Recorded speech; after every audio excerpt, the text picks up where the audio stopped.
Look at you. Dad, I did it. Have you finished? No, I did it. Lick your fingers, lick your hand.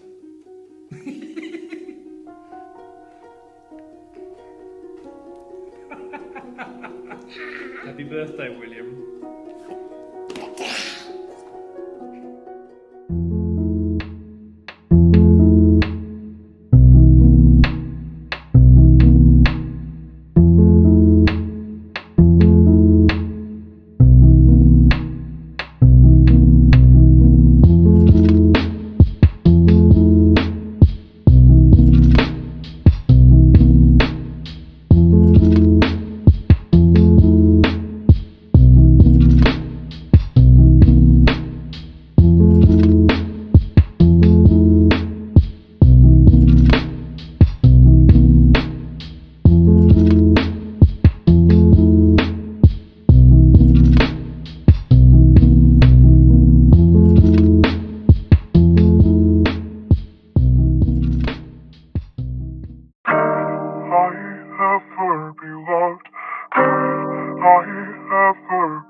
Friday, September 12th, 2014.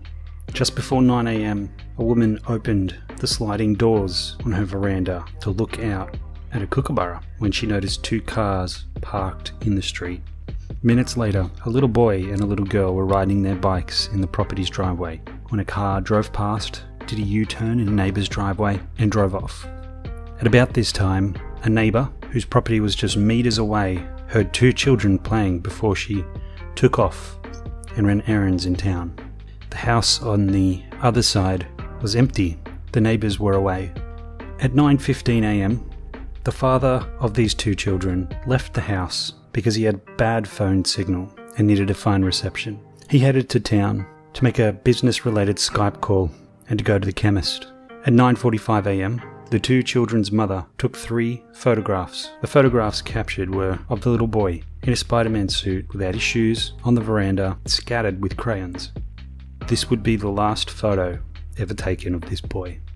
Now, things to make note of is the house. It's situated at the end of a road at the end of a road. It's a small estate comprising of only 21 houses. On that morning, the grandmother had reportedly expected a local repairman to drop by with spare parts for her washing machine, but he did not return. He could not get in touch with her. Most of the houses on Benaroon Drive, where this house is located, don't have fences, but they do have bushland surrounding each home, giving them refuge from the road. At 9:45 a.m, the little boy was playing a game with his sister and had ran to the back of the house, underneath a large veranda, several times throughout the game. On each occasion, he emerged to his waiting sister with a roar and a cheeky grin. It was at 10:30 a.m. the little boy's mother went inside to make a cup of tea for her and her mother. Whilst this was going on, a man down the street started his ride-on mower and began cutting his lawn.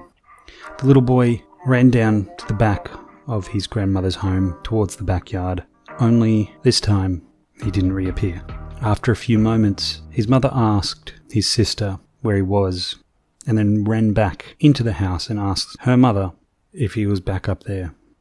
He was nowhere to be found. At this point, they conducted a further search, but the little boy was nowhere.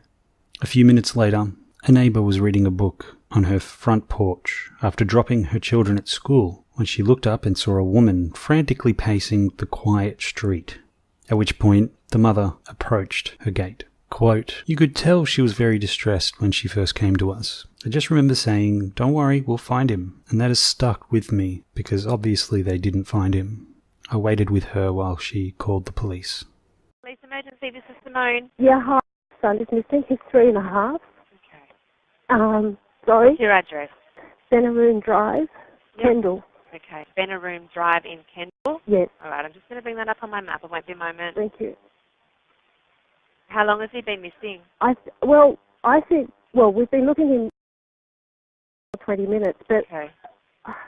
I thought it could be 5, it could be longer, because he was just playing around here. We heard him, and then we heard nothing. Okay.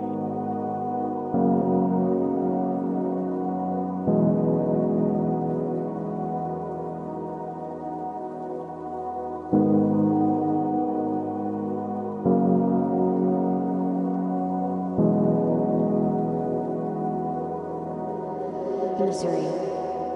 They knocked on another neighbour's door to get them to join them for the search. This neighbour called to her children who were out the back to see if they had seen the little boy. They did not. At 11:30, the three women started searching through the front yards, the side of houses and the backyards, and the bush that borders all the properties around there. One of the women went to another neighbour's door and screamed that their son was missing. This man immediately joined the search. This man was a local to the area who would go for bushwalks and knew the surrounding bushland. There's a small dirt track off Benaroon Drive that winds through the bush for several hundred metres before it reaches a cemetery. Soon, Benaroon Drive was alive with people. Moments later, the boy's father returned, the mother hoping that the little boy ran down the road and caught up with him before he drove away. There was no confusion.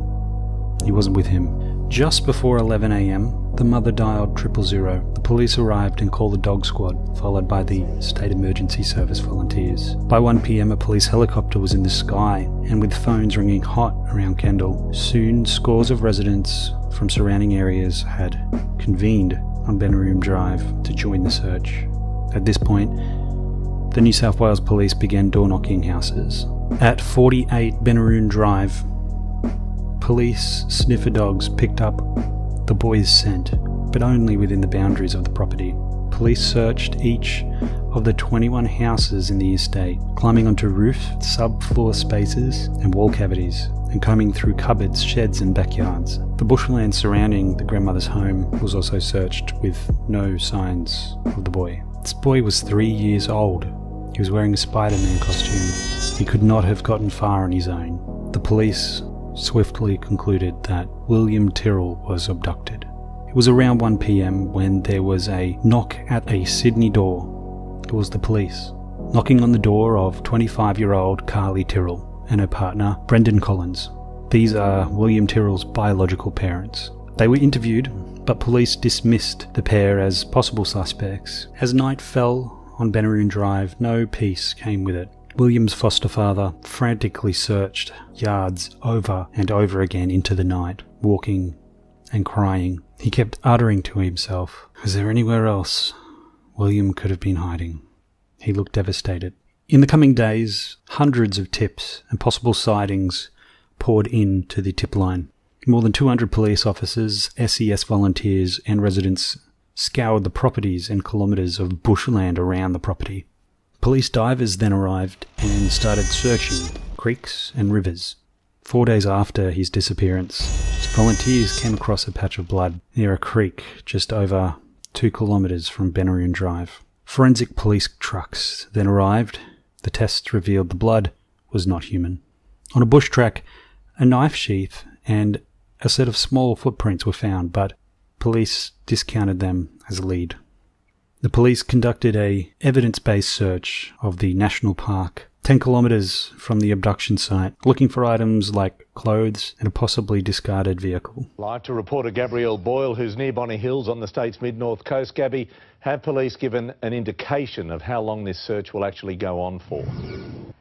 Pete, this search is expected to continue for the next 2 or 3 days. It's incredibly difficult for these searchers. They're moving through dense bushland with trees, logs, branches and very thick undergrowth. Late this afternoon, they found a number of bones. Forensic teams were brought in here, and I can confirm as of the past 2 minutes or so, detectives say these are animal remains, not human remains. This search will continue tomorrow morning from 7:30 a.m, Pete. All right, Gabby, thank With you. no trace of William after 2 weeks, the police then brought in cadaver dogs. The Benaroon estate was searched a second and a third time, Because child protection laws prohibit identifying children taken into care, William's status as a foster child was shrouded in mystery. Publicly, his foster family could not be named, and therefore no grieving parents could front the media and beg for their missing child to be returned. Nor could Kylie Tyrrell and Brendan Collins be named as William's birth parents. A family friend appeared as the human face for the unidentified family's grief, but it was odd. I want to extend a heartfelt thank you to all of the police, the SES, every volunteer and every community member that has come together over the last few days to help with the search and to help find William, because they're just desperate to have him back. It must be very difficult for yourself and the family. How are his parents holding up? The family are devastated and they just desperately want William home. A police raid was underway in Bonny Hills. At nearby Laurelton, police searched a cabin at the Haven Caravan Park and a unit above a set of shops where they seized a mattress and computer equipment. The Haven Caravan Park's owner revealed a Victorian couple staying at the caravan park between September 28th and October 9th had heard a crying child in a cabin. At the Bonny Hills home, an excavator and a septic service truck arrived. The septic tank was drained, and then police sift through mountains of bark on the grounds. At this point, Strike Force Rosen was given to Gary Jubilee. Off another tip, in early March, Strike Force Rosen investigated a dense bushland off the Pacific Highway at Bonny Hills. This uncovered nothing. There's a lot to this story, a lot of avenues, a lot of missed opportunities. If you have any information relating to the disappearance of William Tyrrell, please contact Crime Stoppers. Thank you for watching. Please like and subscribe as we continue this story. Next time on Gone.